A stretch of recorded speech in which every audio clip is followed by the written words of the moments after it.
ആവർത്തന പുസ്തകം അധ്യായം 4.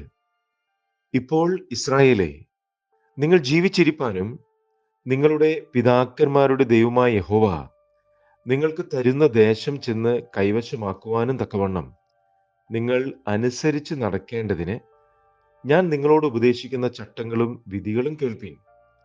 ഞാൻ നിങ്ങളോട് കൽപ്പിക്കുന്ന നിങ്ങളുടെ ദൈവമായ യഹോവയുടെ കൽപ്പനകളെ നിങ്ങൾ പ്രമാണിക്കണം. ഞാൻ നിങ്ങളോട് കൽപ്പിക്കുന്ന വചനത്തിനോട് കൂട്ടുകയോ അതിൽ നിന്ന് കുറയ്ക്കുകയോ ചെയ്യരുത്. ബാൽപെയോരിന്റെ സംഗതിയിൽ യഹോവ ചെയ്തത് നിങ്ങൾ കണ്ണാലെ കണ്ടിരിക്കുന്നു. ബാൽപെയോരിനെ പിന്തുടർന്നവരെയൊക്കെയും നിന്റെ ദൈവമായ യഹോവ നിങ്ങളുടെ ഇടയിൽ നിന്ന് നശിപ്പിച്ചു കളഞ്ഞുവല്ലോ. എന്നാൽ നിങ്ങളുടെ ദൈവമായ യഹോവയോട് പറ്റിച്ചേർന്നിരുന്ന നിങ്ങളൊക്കെയും ഇന്ന് ജീവനോടിരിക്കുന്നു. നിങ്ങൾ കൈവശമാക്കുവാൻ ചെല്ലുന്ന ദേശത്ത് നിങ്ങൾ അനുസരിച്ച് നടപ്പാനായി എൻ്റെ ദൈവമായ യഹോവ എന്നോട് കൽപ്പിച്ചതുപോലെ ഞാൻ നിങ്ങളോട് ചട്ടങ്ങളും വിധികളും ഉപദേശിച്ചിരിക്കുന്നു. അവയെ പ്രമാണിച്ചു നടപ്പിൻ. ഇത് തന്നെയല്ലോ ജാതികളുടെ ദൃഷ്ടിയിൽ നിങ്ങളുടെ ജ്ഞാനവും വിവേകവുമായിരിക്കുന്നത്. അവർ ഈ കൽപ്പനകളൊക്കെയും കേട്ടിട്ട് ഈ ശ്രേഷ്ഠ ജാതി ജ്ഞാനവും വിവേകവുമുള്ള ജനം തന്നെ എന്ന് പറയും. നമ്മുടെ ദൈവമായ യഹോവയോട് നാം വിളിച്ചപേക്ഷിക്കുമ്പോഴൊക്കെയും അവൻ നമുക്ക് അടുത്തിരുന്നതുപോലെ ദൈവം ഇത്ര അടുത്തിരിക്കുന്ന ശ്രേഷ്ഠ ജാതി ഏതുള്ളൂ? ഞാൻ ഇന്ന് നിങ്ങളുടെ മുൻപിൽ വയ്ക്കുന്ന ഈ സകല ന്യായപ്രമാണവും പോലെ ഇത്ര നീതിയുള്ള ചട്ടങ്ങളും വിധികളുമുള്ള ശ്രേഷ്ഠ ജാതി ഏതുള്ളൂ? കണ്ണാലെ കണ്ടിട്ടുള്ള കാര്യങ്ങൾ നീ മറക്കാതെയും നിന്റെ ആയുഷ്കാലത്തൊരിക്കലും അവ നിന്റെ മനസ്സിൽ നിന്ന് വിട്ടുപോകാതെയും ഇരിപ്പാൻ മാത്രം സൂക്ഷിച്ച് നിന്നെ തന്നെ ജാഗ്രതയോടെ കാത്തുകൊള്ളുക. നിന്റെ മക്കളോടും മക്കളുടെ മക്കളോടും അവയെ ഉപദേശിക്കണം. വിശേഷാൽ ഹോരേവിൽ നിന്റെ ദൈവമായ യഹോവയുടെ സന്നിധിയിൽ നിന്ന ദിവസത്തിലുണ്ടായ കാര്യം മറക്കരുത്. അന്ന് യഹോവ എന്നോട്, ജനത്തെ എൻ്റെ അടുക്കൽ വിളിച്ചു കൂട്ടുക. ഞാൻ എൻ്റെ വചനങ്ങൾ അവരെ കേൾപ്പിക്കും. അവർ ഭൂമിയിൽ ജീവിച്ചിരിക്കുന്ന നാളൊക്കെയും എന്നെ ഭയപ്പെടുവാൻ പഠിക്കുകയും തങ്ങളുടെ മക്കളെ പഠിപ്പിക്കുകയും വേണമെന്ന് കൽപ്പിച്ചുവല്ലോ. അങ്ങനെ നിങ്ങൾ അടുത്തു വന്ന് പർവ്വതത്തിൻ്റെ അടിവാരത്തു നിന്നു. അന്ധകാരവും മേഘവും കൂരിരുളും ഉണ്ടായിരിക്കെ പർവ്വതം ആകാശമധ്യത്തോളം തീ കാളി കത്തിക്കൊണ്ടിരുന്നു.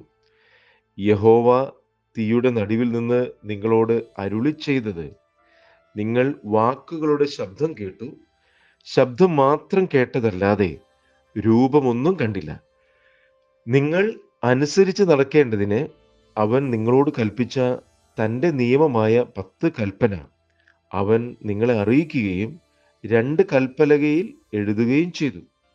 നിങ്ങൾ കൈവശമാക്കുവാൻ കടന്നു ചെല്ലുന്ന ദേശത്ത് നിങ്ങൾ അനുസരിച്ച് നടക്കേണ്ടുന്നതിനുള്ള ചട്ടങ്ങളും വിധികളും നിങ്ങളെ ഉപദേശിക്കണമെന്ന് യഹോവ അക്കാലത്ത് എന്നോട് കൽപ്പിച്ചു. നിങ്ങൾ നന്നായി സൂക്ഷിച്ചു കൊള്ളുവിൻ. യഹോവ ഹോരേബിൽ തീയുടെ നടുവിൽ നിന്ന് നിങ്ങളോട് അരുളി ചെയ്ത നാളിൽ നിങ്ങൾ രൂപമൊന്നും കണ്ടില്ലല്ലോ.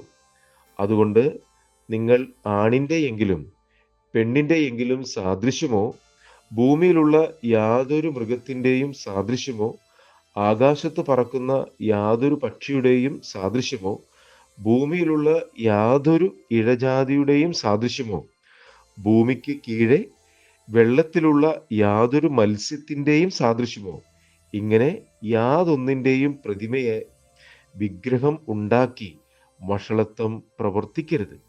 നീ ആകാശ സൈന്യമായ സൂര്യനെയും ചന്ദ്രനെയും നക്ഷത്രങ്ങളെയും നോക്കിക്കാണുമ്പോൾ അവയെ നമസ്കരിപ്പാനും സേവിപ്പാനും വശീകരിക്കപ്പെടരുത്. അവയെ നിന്റെ ദൈവമായ യഹോവ ആകാശത്തിൻ കീഴെങ്ങുമുള്ള സർവ്വജാതികൾക്കും പങ്കിട്ടു കൊടുത്തിരിക്കുന്നു. നിങ്ങളെയോ ഇന്നുള്ളതുപോലെ തനിക്ക് അവകാശ ജനമായിരിക്കേണ്ടതിന് യഹോവ തിരഞ്ഞെടുത്ത് നിങ്ങളെ മിസ്രയീം എന്ന ഇരുമ്പുലയിൽ നിന്ന് പുറപ്പെടുവിച്ചു കൊണ്ടുവന്നിരിക്കുന്നു. എന്നാൽ യഹോവ നിങ്ങളു നിമിത്തം എന്നോട് കോപിച്ചു. ഞാൻ യോർദാൻ കടക്കയില്ലെന്നും നിന്റെ ദൈവമായ യഹോവ നിനക്ക് അവകാശമായി തരുന്ന നല്ല ദേശത്തിൽ ഞാൻ ചെല്ലുകയില്ലെന്നും സത്യം ചെയ്തു. ആകയാൽ ഞാൻ യോർദാൻ കടക്കാതെ ഈ ദേശത്ത് വെച്ച് മരിക്കും. നിങ്ങളോ കടന്നു ചെന്ന് ആ നല്ല ദേശം കൈവശമാക്കും. നിങ്ങളുടെ ദൈവമായ യഹോവ നിങ്ങളോട് ചെയ്തിട്ടുള്ള അവന്റെ നിയമം നിങ്ങൾ മറന്ന് നിന്റെ ദൈവമായ യഹോവ വിരോധിച്ചതുപോലെ യാതൊന്നിന്റെയും സാദൃശ്യമായ വിഗ്രഹം ഉണ്ടാക്കാതിരിപ്പാൻ സൂക്ഷിച്ചുകൊള്ളുവിൻ. നിന്റെ ദൈവമായ യഹോവ ദഹിപ്പിക്കുന്ന അഗ്നിയല്ലോ, തീഷ്ണതയുള്ള ദൈവം തന്നെ. നീ മക്കളെയും മക്കളുടെ മക്കളെയും ജനിപ്പിച്ച് ദേശത്ത് ഏറെ കാലം പാർത്ത് വഷളായി തീർന്നിട്ട് വല്ലതിൻ്റെയും സാദൃശ്യമായ വിഗ്രഹമുണ്ടാക്കി നിന്റെ ദൈവമായ യഹോവയ്ക്ക് അനിഷ്ടമായുള്ളത് ചെയ്ത് അവനെ കോപിപ്പിച്ചാൽ നിങ്ങൾ കൈവശമാക്കേണ്ടതിന് യോർദാൻ കടന്നു ചെല്ലുന്ന ദേശത്ത് നിന്ന് നിങ്ങൾ വേഗത്തിൽ നശിച്ചു പോകുമെന്ന് ഞാൻ ഇന്ന് ആകാശത്തെയും ഭൂമിയെയും നിങ്ങൾക്ക് വിരോധമായി സാക്ഷി നിർത്തി പറയുന്നു. നിങ്ങൾ അവിടെ ദീർഘായുസോടിരിക്കാതെ നിർമൂലമായി പോകും. യഹോവ നിങ്ങളെ ജാതികളുടെ ഇടയിൽ ചിതറിക്കും. യഹോവ നിങ്ങളെ കൊണ്ടുപോകുന്ന ജാതികളുടെ ഇടയിൽ നിങ്ങൾ ചുരുക്കം പേരായി ശേഷിക്കും. കാൺമാനും കേൾപ്പാനും ഭക്ഷിപ്പാനും മണക്കുവാനും പ്രാപ്തിയില്ലാത്തതായി മരവും കല്ലും കൊണ്ട് മനുഷ്യരുടെ കൈപ്പണിയായി ദേവന്മാരെ നിങ്ങൾ അവിടെ സേവിക്കും. എങ്കിലും അവിടെ വെച്ച് നിന്റെ ദൈവമായ യഹോവയെ നീ തിരയുകയും പൂർണ്ണ ഹൃദയത്തോടും പൂർണ്ണ മനസ്സോടും കൂടെ അന്വേഷിക്കുകയും ചെയ്താൽ അവനെ കണ്ടെത്തും. നീ ക്ലേശത്തിലാകുകയും ഇവയൊക്കെയും നിന്റെ മേൽ വരികയും ചെയ്യുമ്പോൾ നീ ഭാവി കാലത്ത് നിന്റെ ദൈവമായ യഹോവയുടെ അടുക്കലേക്ക് തിരിഞ്ഞ് അവന്റെ വാക്ക് അനുസരിക്കും. നിന്റെ ദൈവമായ യഹോവ കരുണയുള്ള ദൈവമല്ലോ, അവൻ നിന്നെ ഉപേക്ഷിക്കയില്ല, നശിപ്പിക്കയില്ല. നിന്റെ പിതാക്കന്മാരോട് സത്യം ചെയ്തിട്ടുള്ള തന്റെ നിയമം മറക്കുകയുമില്ല. ദൈവം മനുഷ്യനെ ഭൂമിയിൽ സൃഷ്ടിച്ച നാൾ മുതൽ നിനക്ക് മുമ്പുണ്ടായ പൂർവകാലത്തിലും ആകാശത്തിന്റെ ഒരു അറ്റം തുടങ്ങി മറ്റേ അറ്റത്തോളവും എവിടെയെങ്കിലും ഇങ്ങനെയുള്ള മഹാകാര്യം നടന്നിട്ടുണ്ടോ, കേട്ടിട്ടുണ്ടോ എന്ന് നീ അന്വേഷിക്കാം. ഏതൊരു ജാതിയെങ്കിലും നീ കേട്ടതുപോലെ തീയുടെ നടുവിൽ നിന്ന് സംസാരിക്കുന്ന ദൈവത്തിന്റെ ശബ്ദം കേൾക്കുകയും ജീവനോടെ ഇരിക്കുകയും ചെയ്തിട്ടുണ്ടോ? അല്ലെങ്കിൽ നിങ്ങളുടെ ദൈവമായ യഹോവ മിസ്രൈമിൽ വെച്ച് നീ കാൺകെ നിങ്ങൾക്ക് വേണ്ടി ചെയ്തതുപോലെയൊക്കെയും പരീക്ഷകൾ, അടയാളങ്ങൾ, അത്ഭുതങ്ങൾ, യുദ്ധം, ബലമുള്ള കൈ, നീട്ടിയ ഭുജം, വലിയ ഭയങ്കര പ്രവൃത്തികൾ എന്നിവയാൽ ദൈവം ഒരു ജാതിയെ മറ്റൊരു ജാതിയുടെ നടുവിൽ നിന്നും തനിക്കായി ചെന്നെടുപ്പാൻ ഉദ്യമിച്ചിട്ടുണ്ടോ? നിനക്കോ ഇത് കാൺമാൻ സംഗതി വന്നു. യഹോവ തന്നെ ദൈവം, അവനല്ലാതെ മറ്റൊരുത്തനുമില്ല എന്ന് നീ അറിയേണ്ടതിന് തന്നെ. അവൻ നിനക്ക് ബുദ്ധി ഉപദേശിക്കേണ്ടതിന് ആകാശത്ത് നിന്ന് തന്റെ ശബ്ദം നിന്നെ കേൾപ്പിച്ചു. ഭൂമിയിൽ തന്റെ മഹത്തായ തീയും നിന്നെ കാണിച്ചു. നീ അവന്റെ വചനവും തീയുടെ നടുവിൽ നിന്ന് കേട്ടു. നിന്റെ പിതാക്കന്മാരെ സ്നേഹിച്ചതുകൊണ്ട് അവൻ അവരുടെ സന്തതിയെ തിരഞ്ഞെടുത്തു. നിന്നെക്കാൾ വലിപ്പവും ബലവുമുള്ള ജാതികളെ നിന്റെ മുൻപിൽ നിന്ന് നീക്കിക്കളവാനും ഇന്നുള്ളതുപോലെ അവരുടെ ദേശത്തെ നിനക്ക് അവകാശമായി തരേണ്ടതിന് നിന്നെ കൊണ്ടുപോയാക്കുവാനും തന്റെ സാന്നിധ്യവും മഹാശക്തിയും കൊണ്ട് മിസ്രൈമിൽ നിന്ന് നിന്നെ പുറപ്പെടുവിച്ചു. ആകയാൽ മീതെ സ്വർഗത്തിലും താഴെ ഭൂമിയിലും യഹോവ തന്നെ ദൈവം, മറ്റൊരുത്തനുമില്ല എന്ന് നീ ഇന്ന് അറിഞ്ഞ് മനസ്സിൽ വെച്ചുകൊള്ളുക.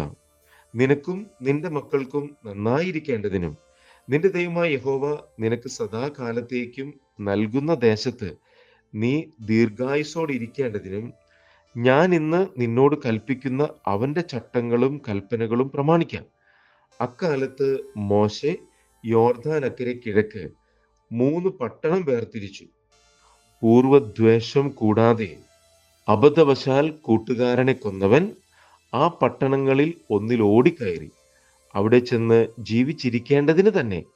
അങ്ങനെ മരുഭൂമിയിൽ മലനാട്ടിലുള്ള ബെസേർ രൂബേന്യർക്കും ഗിലെയാദിലെ രാമോത്ത് ഗാദ്യർക്കും ബാശാനിലെ ഗോലാൻ മനശ്ശെയർക്കും നിശ്ചയിച്ചു. മോശെ ഇസ്രായേൽ മക്കളുടെ മുമ്പിൽ വെച്ച ന്യായപ്രമാണം ഇത് തന്നെ. ഇസ്രായേൽ മക്കൾ മിസ്രൈമിൽ നിന്ന് പുറപ്പെട്ട ശേഷം മോശെ യോർദാനക്കരെ ഹെശ്ബോനിൽ പാർത്തിരുന്ന അമോര്യ രാജാവായ സീഹോന്റെ ദേശത്ത് ബേത് പെയോരിനെതിരെയുള്ള താഴ്വരയിൽ വെച്ച് അവരോട് പറഞ്ഞ സാക്ഷ്യങ്ങളും ചട്ടങ്ങളും വിധികളും ഇവ തന്നെ. മോശയും ഇസ്രായേൽ മക്കളും മിസ്രൈമിൽ നിന്ന് പുറപ്പെട്ട ശേഷം ആ രാജാവിനെ തോൽപ്പിച്ചു. അവന്റെ ദേശവും ബാശാൻ രാജാവായ ഓഗിന്റെ ദേശവുമായി അർണോൻ താഴ്വരയുടെ അറ്റത്തുള്ള അരോവേർ മുതൽ ഹെർമോൻ എന്ന സിയോൻ പർവ്വതം വരെയും യോർദാൻ അക്കരെ കിഴക്ക് പിസ്ഗായുടെ ചരിവിന് താഴെ അരാബായിലുള്ള കടൽ വരെയുള്ള താഴ്വീതിയൊക്കെയും ഇങ്ങനെ യോർദാൻ അക്കരെ കിഴക്ക് രണ്ട് അമോര്യ രാജാക്കന്മാരുടെയും ദേശം കൈവശമാക്കി.